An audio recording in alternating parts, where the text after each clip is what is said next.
reading this book.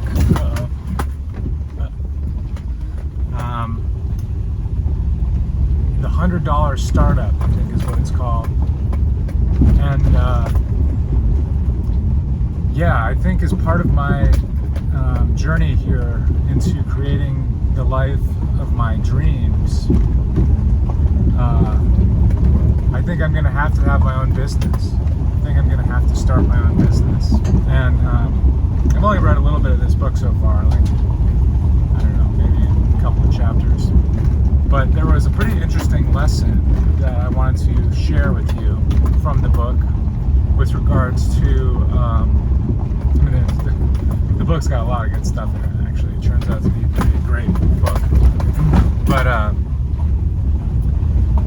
it's, that saying in the Bible, give a man a fish, feed him for a day, teach a man the fish, feed him for the rest of his life. In business, or I think, let me backtrack. Okay, so give a man a fish, feed him for a day, teach a man to fish, feed him for a lifetime. And then I think it was Karl Marx that said, give a man a fish, or teach a man to fish, miss out on a good business opportunity, or some quote like that. I'm paraphrasing. But the point was in this $100 Startup book that you want to basically give the fish, because people do not want to fish. And so another way of putting it is, when there are things that people can do but give them stress or they're complicated to do, remove the stress and complexity. Just do it for them, and then that's your business. So I think that's a good lesson.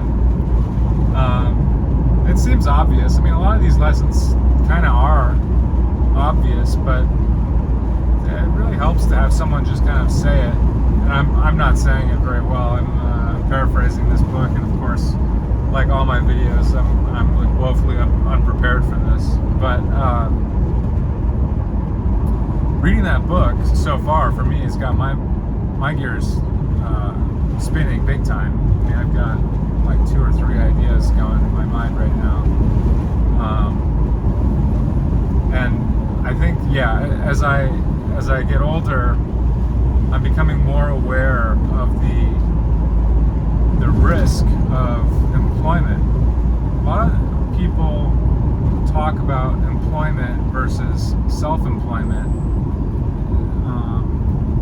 in the following way, that self-employment is the risky move. But increasingly, I think it's the other way around, And Nassim Taleb, who I probably haven't spoken about much in these videos yet, but he's like possibly the greatest thinker of our time. If you haven't read any of Nassim Taleb's books, I highly recommend that you do.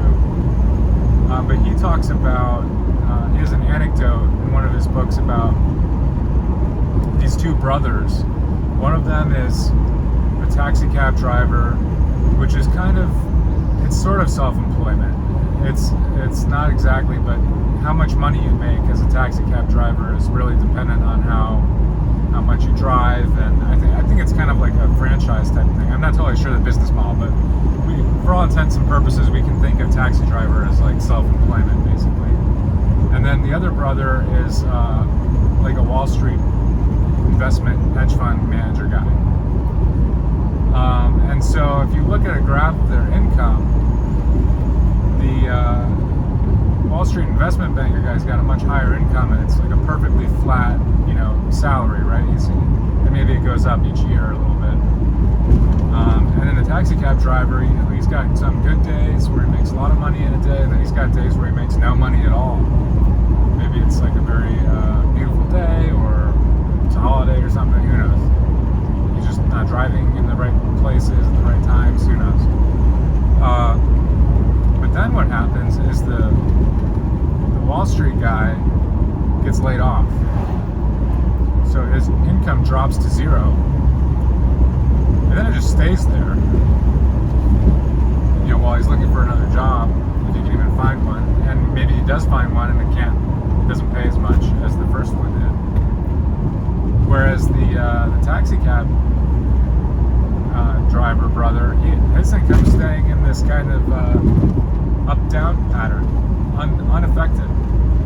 And I guess the idea, I mean, there's a lot of ideas there. Like, one is the variance, the variance happens on a much smaller time scale for the taxi cab driver, and as a result, it's more stable in the long run. Whereas there's very little variance in the income of the hedge fund guy, but when there is variance, it basically goes to zero. And so Nassim Taleb extrapolates. Well, I guess he sort of articulates this kind of, I guess you would call it maybe hidden risk in many domains, not just the kind of self-employment domain, but I can see easily if I lost my job, I would be in trouble, you know. Whereas if I had even just two income streams, if one of them went away, I would have more stability. And so, or if I had even just one income stream, but it was sort of self-directed and in a domain that was a little bit more, I guess, anti-fragile, to use the book title from Nassim Taleb, I would do better. I gotta really plan these videos better. I'm sorry, I'm like sort of making videos whenever the impulse strikes, and as a result, they are not very well articulated compared to what I know is possible for me, and I apologize for that. But again, as I've been saying, I think in every video I've made yet, it's better to have made the video, even if it's bad, than to have not made the video.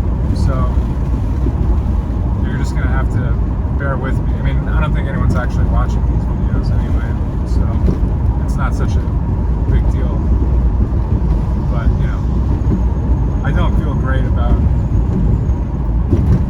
wasting time. So anyway, that's it. I guess I'm reading this book, $100 Startup. I really like it.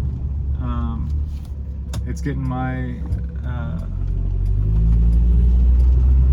it's getting the creative juices flowing for me, and I guess the big realization or announcement or whatever is that I think a very important piece of the puzzle for me is going to be starting my own business, or else having some additional income stream. I don't think I necessarily need to leave my current employment situation, but what I definitely need is to have more than one income stream. I need to increase the cash flow on the input side, and that will give me security, and that's part of, I think, living a good life is feeling